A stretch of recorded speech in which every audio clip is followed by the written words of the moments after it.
Hi, I'm TM Gaouette. Welcome to our first ever post for our Faith Through Fiction video series. Let's begin by asking, what is faith through fiction?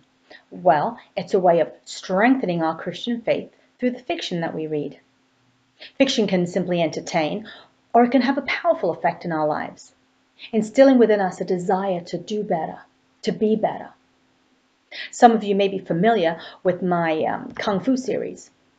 Well, in my latest release, Guarding Aaron, Gabriel asks Tana why she acts. And she says because she loves to make people laugh and she loves to make people cry. And Gabriel asks her, well, what happens when the movie's over? And so I pose that question to you. What happens when the book is over? Are you better for it? And this is what faith through fiction is all about. You know, fiction that is not only exciting and heart-pounding, but fiction that leaves you with a whole new perspective about an issue. Maybe a whole bunch of perspectives, allowing you to see them in a different light, a godly light, and deal with them in a more Christian way, thus strengthening your Christian faith. In this series, fellow Catholic Teen Books author Leslea Wahl and I will discuss a number of issues that teens struggle with. And we'll invite a featured author to discuss the subject further, introducing a story that they've written that addresses the issue. Then Leslea and I will follow up in our In Brief segment, recommending more amazing stories by Catholic Teen Books authors that include our topic of discussion. This first month, we'll be focusing on the uncomfortable B word, bullying. And with that, I'm passing you over to Leslea.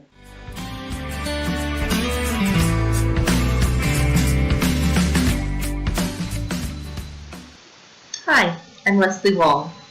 This month, our featured Catholic Teen Books author is the very talented Theresa Linden.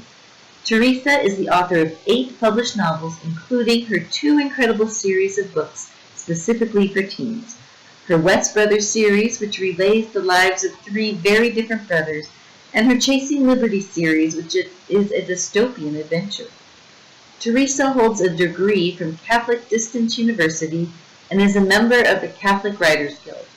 Her books are featured on CatholicTeenBooks.com, Catholic Reads, and Virtue Works Media.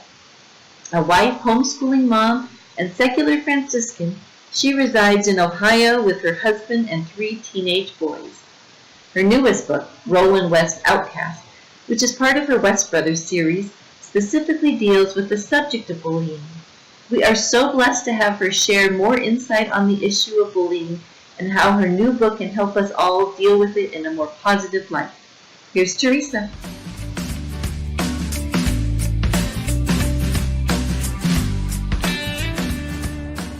When I was in grade school, I lived on an island where I was one of 2 white girls in my class. Every day, one of the islander boys looked for an opportunity when no one was watching. Then he would insult me because of my skin color and slap me across the face.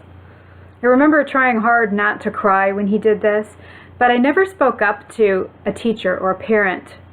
I also remember feeling sorry for him and not being mad at him. I attribute this attitude to my mom because she always encouraged empathy for others, no matter how mean a person acted. Sadly, more than 1 in 5 students reports being bullied, according to the National Center for Educational Statistics. Bullying can be physical, but it can also be verbal with name-calling, mocking, and threats.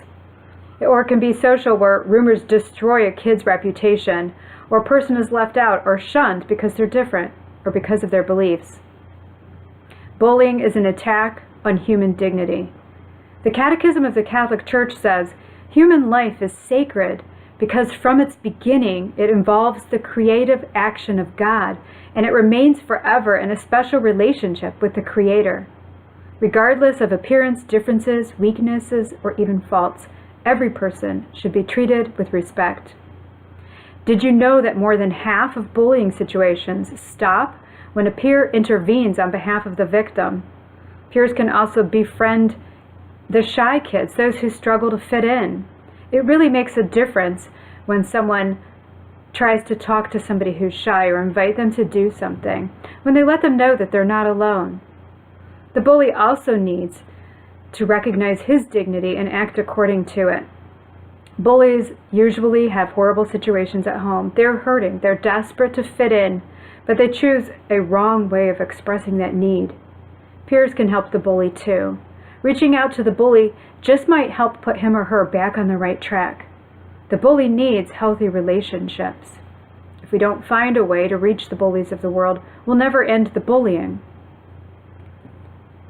Roland West Outcast comes out during National Anti-Bullying Week. This is the next book in the West Brothers series. Roland, one of the characters, is very shy and hates to draw attention to himself. Unfortunately, he starts his 10th grade school year with crutches because of that broken leg he got over the summer.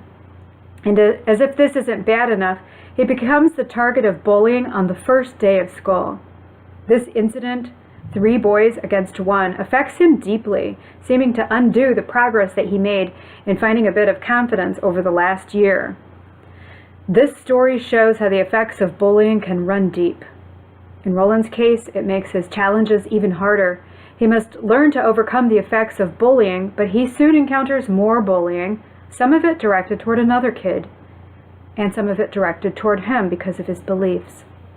This story will get readers thinking about every side of this issue as they follow the characters through their trials and see them make their choices. The example of the saints plays heavily into this story too. How should one confront bullying? What can a person do to stand up for the victim? How should one think about the bully? And what if you are the victim? As it says in chapter 31 of Deuteronomy, "Be strong and courageous. Do not fear or be in dread of them, for it is the Lord your God who goes with you. He will not leave you or forsake you." Catholic fiction can bring deeper insights into social issues, including bullying. It can help develop empathy and bring understanding and godly solutions to an ugly issue.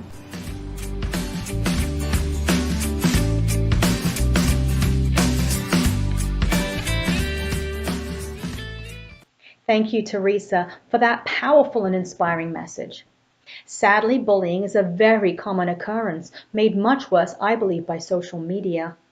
But as Theresa said, fiction can be the perfect way to understand this issue from a variety of perspectives, from the bully to the victim to the person watching from afar. So besides Theresa's wonderful book, Catholic Teen Books has several other novels that deal with the topic of bullying. For example, Mandy Lamb and the Full Moon by Corinna Turner.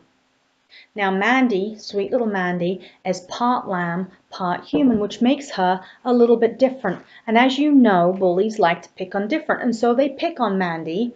But there's also another new boy who starts, and his name is James, and James steps in to defend Mandy. So this is a great story because it gives you an idea of what it feels like to be bullied because you're different, but also what it feels like to have someone step in and defend you. Another book that I have is also by Corinna Turner. It's Brothers, and this is a short story, and it's part of Corinna's I Am Margaret dystopian series, which is absolutely amazing. And in this story, we have 2 characters who discuss bullying, and they also use it as an analogy to understand why people do stand back and just watch from afar. So again, it gives you an idea of what it feels like to be a victim, but also what it feels like to have other people just watch and do nothing. But also there's the motivation as to why they stood back and did nothing. Not going to give too much away in that story, so you have to read the book. The third one I have is one of my own. This is The Destiny of Sunshine Ranch, and basically it's about a group of foster children. And in this story, we have an antagonist named Roy Sims who likes to pick on or bully the foster children and call them rejects, which is an awful thing to do. But we have the protagonist, Benedict, who struggles with that, gets really angry, and his first response is to lash out because he just wants to fight the kid. So again, in this story, we have an idea of what it feels like to be bullied. But later on, we actually get a motivation as to why Roy Sims bullies the kids, which is a great thread, and then you can find out what happens to him. The final book I'm going to show you is another one by myself. It's Guarding Aaron, and that one is part of book 3 in my Faith in Kung Fu series. And in this story, we have Aaron Buckley. And Aaron Buckley is beaten up on a daily basis by Jeremy Beagle, who basically just goes after him every day, beats him up in front of the school or whoever's watching at the time.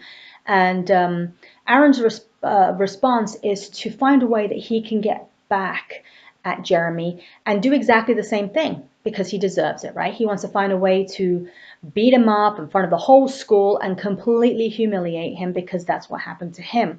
And in his journey to find out how he can do this, he meets Gabriel, who is the protagonist in the whole series. And Gabriel wants to show him a better way, a more Christian way, a better way to deal with Jeremy Beagle and put him in his place. So that's another story, again, that gives you the perspective of being bullied. It gives you the perspective of being the bully, but also gives you the perspective of the person who watches from afar. So those are my selections and my suggestions on this topic. And Leslea has more, so I'll pass you on to her. Thank you. Thanks, TM. What a fantastic list. I have a few suggestions as well. For example, the first is 7 Riddles to Nowhere by Amy Cattapan. This is a great book for older elementary and middle school kids, and it's a story about a boy named Cam who suffers from selective mutism, which makes him the prime target for some school bullying. But with the support of a few caring friends and adults, Cam finds the strength to stand up for himself. The next is 8 Notes to a Nobody by Cynthia T. Toney. When the main character, Wendy, is bullied for her looks, she decides to take charge and change things for herself by following a 5-step plan for making friends. I thought this was such a great proactive idea that all teens could try. And finally is An Unexpected Role, which is one of my books. Josie is a high school student who becomes the target of some mean girl type of harassment. But by focusing on helping others, she realizes that there are much bigger problems in life than her own issues. Bullying doesn't have to beat us down or destroy our character. Sure, the bullies would love that, but as many of these novels have suggested, there are ways in which we can all stamp out bullying. These faith-filled stories teach us that from the bully's perspective, bullying is wrong and is a sign of weakness or depression. That as the victim, we have to find positive ways to deal with being bullied, not seek revenge or take it out on ourselves. And as witnesses to bullying, we all have to step up and defend the victim. Ultimately, these stories remind us that God is bigger than all of this, and that He is our strength. So we have to look to Him to find the courage to defend and protect those who need us, because one day we may need them. Well, that's it for now. Thanks for joining us for Faith Through Fiction. Until next time, check out more of our edifying titles on CatholicTeenBooks.com, like us on Facebook, follow us on Twitter, and sign up for our monthly newsletter. From me, Leslea Wahl, and fellow Catholic Teen Books author T.M. Gaouette, God bless.